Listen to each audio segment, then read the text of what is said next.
Hello everyone, welcome to my YouTube channel target coding classes. अब तक हम लोग डीएमएल का सिलेक्ट कमांड, इंसर्ट कमांड देख चुके हैं। आज के इस वीडियो में हम लोग देखने वाले हैं डीएमएल का update command, delete command and DDL का ट्रंकेट कमांड। तो चलिए देखते हैं डीएमएल का update command. Update command modification के लिए यूज किया जाता है। जैसे कि आप देख सकते हो यहाँ लिखा हुआ है, update statement is used to modify existing rows in a single table in a relational database. मतलब अपडेट कमांड यूज किया जाता है किसी टेबल का रोज का डेटा को मॉडिफाई करने के लिए। चलिए हम लोग अपडेट कमांड का सिंटेक्स देखते हैं। अगर किसी कॉलम का सारे रोज का डेटा को मॉडिफाई करना हो तो हम लोग फर्स्ट स्टेटमेंट का यूज करेंगे। पहले लिखेंगे update, then table name, then set clause, then column name के बाद इक्वल साइन के बाद जो भी वैल्यू अपडेट करना वो वैल्यू, उसके बाद सेमीकोलन। अगर किसी कॉलम का स्पेसिफिक रो का डेटा अपडेट करना हो तो हम लोग स्टेटमेंट 2 का यूज करेंगे। लिखेंगे अपडेट, देन टेबल नेम के बाद सेट क्लाउज के बाद कॉलम नेम के बाद इक्वल साइन के बाद जो वैल्यू अपडेट करना है वो वैल्यू, उसके बाद वेयर क्लाउज के बाद कंडीशन, उसके बाद सेमीकोलन। अगर किसी रो का मल्टीपल कॉलम्स का डेटा को मॉडिफाई करना हो तो हम लोग स्टेटमेंट 3 का यूज करते हैं। हम लोग लिखते हैं अपडेट, देन टेबल नेम के बाद सिलेक्ट क्लाउज के बाद कॉलम्स नेम एंड उसका वैल्यूज, देन वेयर क्लाउज के बाद कंडीशन। सपोज हमें 2 कॉलम का वैल्यू को अपडेट करना है तो हमें सेट क्लाउज के बाद लिखना होगा first column name, than equal के बाद जो वैल्यू अपडेट करना है वो वैल्यू, देन उसे कॉमा से सेपरेट करना होगा। उसके बाद सेकेंड कॉलम नेम लिखना होगा, देन इक्वल के बाद जो वैल्यू सेट करना है वो वैल्यू अपडेट करने के time one thing we should keep in mind that no constraints are violated. Any violation of constraints results in failure of the statement. मतलब कोई भी कंस्ट्रेंट्स वायलेशन नहीं होना चाहिए। सपोज हमारे पास एक एम्प्लॉय टेबल है,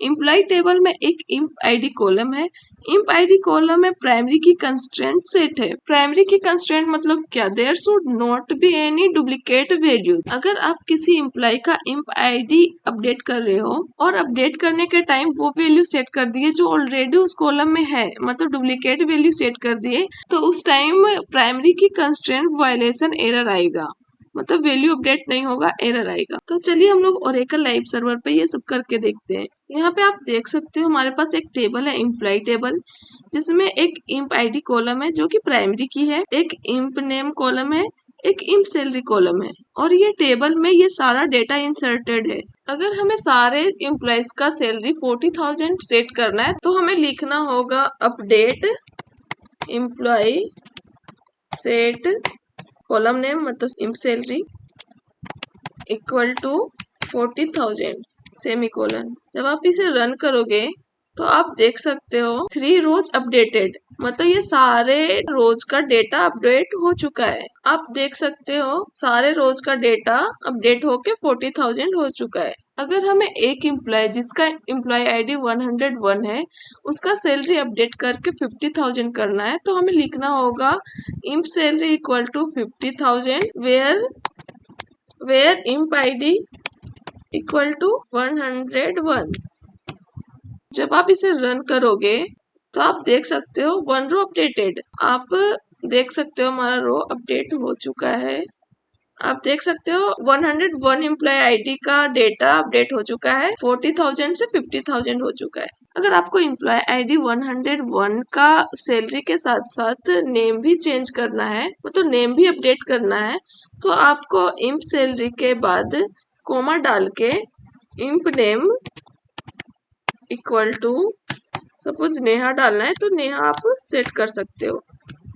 जब आप इसे रन करोगे तो आप देख सकते हो 1 रो अपडेटेड। आप देख सकते हो हमारा टेबल में डेटा अपडेट हो चुका है। 101 एम्प्लॉय आईडी का नेम चेंज होके नेहा हो गया और उसका सैलरी 50,000 है। अपडेट कमांड हम लोग देख चुके हैं, तो चलिए अब हम लोग डिलीट कमांड देखते हैं। डिलीट कमांड हम लोग यूज करते हैं किसी टेबल का रिकॉर्ड्स और रोज को डिलीट करने के लिए। जैसे कि आप यहाँ पे देख सकते हैं लिखा हुआ है, delete a statement is use to delete records from a single table in a relational database. The database system ensures that no constraints are violated during the execution of a delete statement. Any violation of constraints results in failure of the statement. मतलब delete command हम लोग use करते हैं किसी table का records और data को delete करने के लिए। तो डिलीट कमांड यूज करते टाइम हमें माइंड में रखना होगा कि कोई कंस्ट्रेंट वायलेशन ना हो। मतलब सपोज हमारे पास दो टेबल है, एक पेरेंट टेबल एक चाइल्ड टेबल। पेरेंट टेबल का एक कॉलम जो चाइल्ड टेबल में एज अ फॉरेन की कंस्ट्रेंट यूज हुआ है, और पेरेंट टेबल का वो रोज आप डिलीट कर रहे हो जो एज अ फॉरेन की कंस्ट्रेंट चाइल्ड टेबल में यूज हुआ है। तो उस टाइम फॉरेन की कंस्ट्रेंट वायलेशन एरर आएगा और रिकॉर्ड से डिलीट नहीं होगा। तो ये सारी बातें हमें माइंड में रखना होगा। चलिए देखते हैं डिलीट कमांड का सिंटेक्स। अगर आपको किसी टेबल का सारे रोज को एक साथ डिलीट करना हो तो हम लोग यूज करेंगे स्टेटमेंट 1।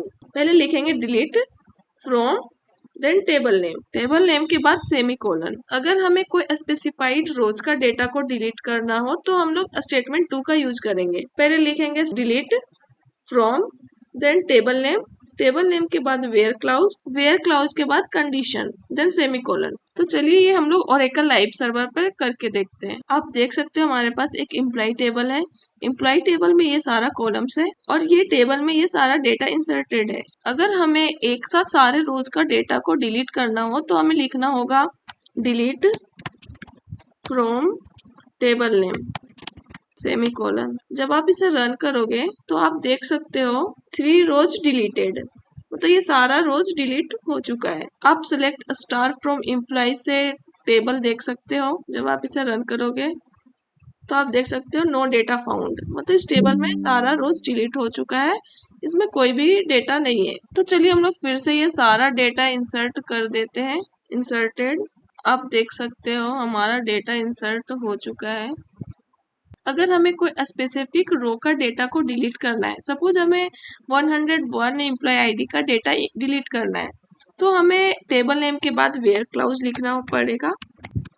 वेयर क्लाउज के बाद कंडीशन डालना होगा imp id इक्वल टू 101। जब आप इसे रन करोगे तो आप देख सकते हो 1 रो डिलीटेड। आप टेबल में देख सकते हो 101 आईडी का डेटा डिलीट हो चुका है। हम लोग डिलीट कमांड देख चुके हैं, अब हम लोग DDL का ट्रंकेट कमांड देखेंगे।